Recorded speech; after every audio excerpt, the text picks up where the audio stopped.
Selamat siang semuanya. Hari ini kita akan mempresentasikan proposal kita dan hasil kuesioner Zero Waste Day. Dan kami dari kelompok 6, mulai dari saya, nama saya Adrian Sano. Saya Justin Fianca. Saya Fabiola Rifai. Saya Maureen. Saya Kristi Olivia Wijaya. Yang pertama ada latar belakang. Zero waste adalah konservasi semua sumber daya melalui produksi, konsumsi, penggunaan kembali, dan pemulihan produk, kemasan atau material yang bertanggung jawab tanpa pembakaran dan tanpa pembuangan ke tanah, air, atau udara yang mengancam lingkungan atau kesehatan manusia. Sedangkan Zero Waste Day adalah kegiatan sehari penuh yang dijalani dengan mengurangi sampah semaksimal mungkin. Contohnya adalah dengan tidak mengonsumsi produk sekali pakai. Zero Waste Day juga memberi edukasi mengenai gaya hidup yang ramah lingkungan. Selanjutnya, penerapan Zero Waste sangat penting dalam menjaga kelestarian lingkungan dan menciptakan kehidupan bumi yang lebih berkelanjutan. Di kampus BINUS Medan sendiri, penggunaan produk sekali pakai masih tergolong cukup tinggi. Hal ini menunjukkan perlunya wujud konkret penerapan konsep Zero Waste di lingkungan kampus untuk menumbuhkan kesadaran dan kebiasaan hidup bebas sampah, terutama sampah sekali pakai di lingkungan mahasiswa. Penelitian ini juga berfokus pada kaitan Zero Waste Day dengan pengamalan nilai-nilai SDGs yang masih jarang diimplementasikan dan ditekankan pada penelitian-penelitian sebelumnya. Nah, selanjutnya, Zero Waste adalah strategi lingkungan diterapkan untuk mengoptimalkan sumber daya dengan mengimplementasikan prinsip 5R, yaitu menolak menggunakan barang-barang tidak diperlukan, refuse, mengurangi limbah, reduce, mendaur ulang, recycle, mengusulkan sampah organik menjadi kompos atau rot, dan menggunakan kembali barang-barang, reduce, agar sampah tidak berakhir di tempat pembuangan akhir atau TPA. Zero Waste Day diperingati setiap tahunnya pada tanggal 30 Maret sesuai dengan keputusan dari Majelis Umum PBB pada tanggal 14 Desember 2022. Penerapan Zero Waste Day ini merupakan kegiatan satu hari yang dilakukan untuk mempromosikan dan merealisasikan resolusi-resolusi yang diadopsi PBB terkait sampah, termasuk mengakhiri polusi plastik menuju instrumen yang mengikat secara hukum dan internasional. Penelitian ini dilakukan dengan menggunakan pendekatan deskriptif kualitatif dengan metode studi kasus implementasi di kampus BINUS Medan. Subjek dari penelitian ini mencakup seluruh mahasiswa jurusan di kampus BINUS Medan.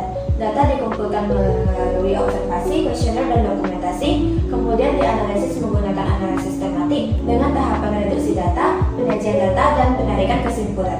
Selanjutnya, hasil dan pembahasan dari kuesioner kami. 1. Seberapa paham Anda tentang konsep Zero Waste? Jadi kita bisa lihat dari grafis ini, kebanyakan orang pilih 4 dan mereka lebih memahami konsep Zero Waste Day. Dan yang kedua adalah, apakah menurut Anda penting untuk mengurangi penggunaan sampah sekali pakai demi keberlangsungan lingkungan? Jadi 35 responden setuju dengan untuk mengurangi penggunaan sampah sekali pakai demi keberlangsungan lingkungan. Jadi yang ketiga adalah seberapa sering Anda membawa botol minum sendiri ke kampus.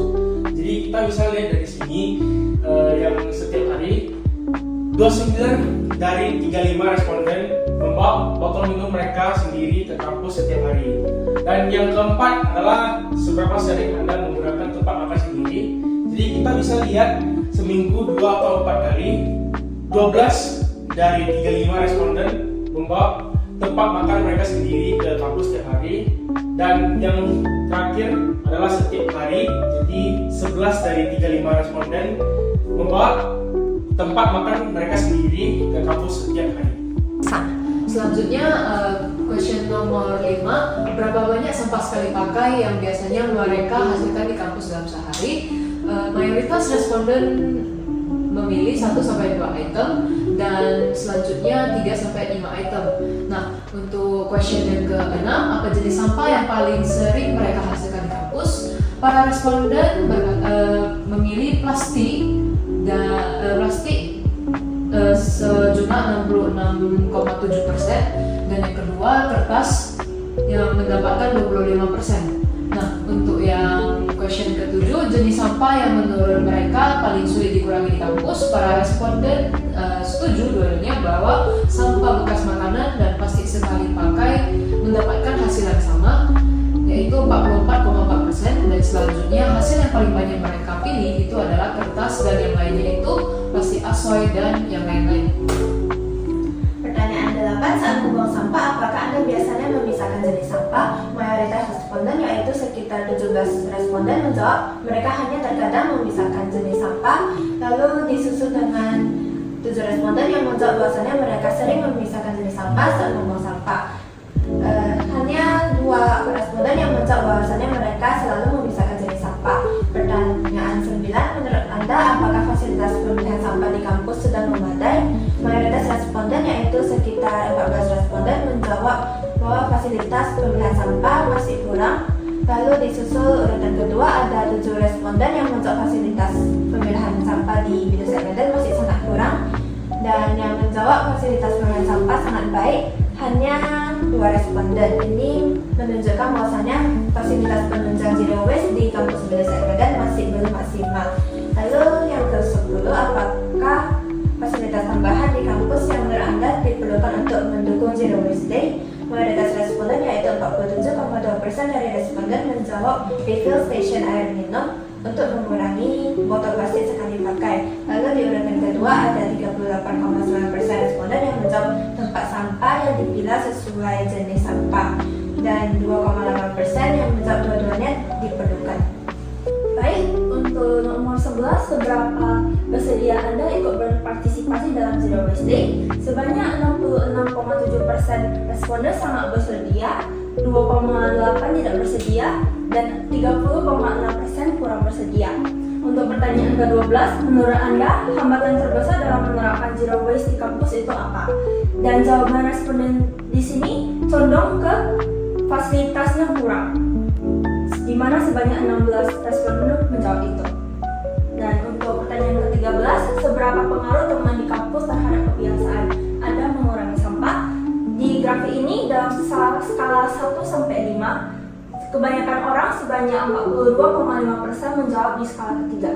Selanjutnya di nomor 14, apa motivasi utama Anda untuk mengurangi sampah di kampus? Sebanyak 19 dari 35 responden memilih peduli lingkungan sebagai motivasi utama mereka untuk mengurangi sampah di kampus. Selanjutnya, 16 dari 35 responden memilih gaya hidup yang lebih sehat sebagai motivasi utama mereka untuk mengurangi sampah di kampus. Selanjutnya di nomor 15, dalam satu skala 1 sampai 5, seberapa yakin Anda bisa menerapkan zero waste di kampus? Sebanyak 15 dari 35 responden memilih angka 4 dan sebanyak 12 responden memilih angka 3. Hal ini menunjukkan bahwa sebagian besar responden yakin bahwa mereka bisa menerapkan konsep zero waste day di kampus BINUS Medan. Selanjutnya di nomor 16, apa jenis sosialisasi yang membuat Anda paling mudah paham? Bisa dilihat dari grafik ini dari kelima pilihan, meskipun angkanya tidak jauh berbeda, namun video pendek atau reels mendapatkan suara terbanyak yaitu sebesar 10. Hal ini menunjukkan video pendek atau reels paling mudah dipahami dari semua pilihan. Selanjutnya di nomor 17, apakah zero waste day perlu dijadikan program wajib kampus? Mayoritas responden sebesar 89% memilih bahwa mereka yakin bahwa zero waste day perlu dijadikan sebagai program wajib kampus BINUS Medan. Selanjutnya, pembahasan. Dari pengambilan data yang telah kami lakukan, didapatkan bahwa mayoritas mahasiswa BINUS Medan sudah paham mengenai konsep zero waste dan telah menerapkan gaya hidup zero waste dalam kehidupan sehari-hari dengan membawa peralatan makan, botol minum, dan hanya menghasilkan sekitar 1-2 item sampah di kampus BINUS Medan setiap harinya. Namun, hasil pengumpulan data juga menunjukkan bahwa fasilitas pendukung zero waste di kampus BINUS Medan masih terbatas, seperti tidak adanya tempat sampah yang dipilah sesuai dengan jenis sampah dan ketidaktersediaan tempat refill air minum untuk para mahasiswa. Nah, dari hasil kuesioner yang kami kumpulkan, mayoritas responden bersedia mengikuti program Zero Waste Day. Ini dikarenakan mayoritas responden memiliki kesadaran yang tinggi atau peka kepada kebersihan lingkungan. Dengan menerapkan program Zero Waste Day, program ini juga dapat memberikan manfaat bagi kesehatan, kebersihan lingkungan, dan keberlanjutan masa depan. Selain itu, para responden juga merasa bahwa dengan adanya program Zero Waste Day ini dapat memberikan edukasi praktis dan kesempatan bagi mahasiswa di kampus BINUS Medan untuk berkontribusi langsung kepada lingkungan mereka sehari-hari serta dapat membangun kebiasaan positif bagi kita semua. Nah, dan ini adalah daftar referensi yang kami gunakan untuk membuat proposal Zero Waste Day kami. Sekian pembahasan dari proposal kami dan hasil dari kuesioner kami yang bertemakan Zero Waste Day. Terima kasih atas perhatiannya.